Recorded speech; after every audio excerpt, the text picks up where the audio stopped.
hilabot mga guys. Nanghilabot ko sa akong kinabuhi kay tungod inanay ko. Sige nag-iyat-iyat nga daghang mga usi nga na kanang kasaway ninyo. Kaya yung pangambog, nakapatukod na daghang balay nga kahoy. What? Pertinin mo karaa. Ako ang balay-balay, imo kong ilabtan. Dugay na gusto ko yun, okay ko kuling mong balay. Ikaw bago ra kang No. bago pa kang sige bago pa kang naminyo, ana kay balay. Unya usi kang balay. Kahoy. Ha? Kahoy ang balay. Di man gani, ako wala ko naminyo. Magtukod kog balay nga. Wow!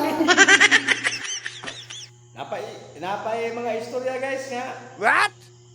Kaning bulag dos pamilya. Walay pamilya, layo pamilya.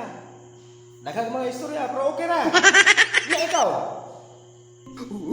No. Sa imong pamilya, nasa imong balay. Unya, nagkasinabot mo. Eh, siguro nagsige pa mo binoy-buyay. Nagsige pa mo binoy-buyay ha. Nani ka? Hindi kasi pag ginabot ang tao ha. Eh, ba siguro? Na. Kaya nga po mga anak, bisan paglantaw sa mga tao nga guba ang pamilya, di man may guba. Wow! Naman sila dire, og naman sila dito, at least ang among pagmahal nasa mong heart. Wow! Ikaw! Naay mong anak sa inyong balay. Kung siya ibuhat mo, bisting yawa kang bata ka, mahirap mamatay ka. Oh, tingnan mo.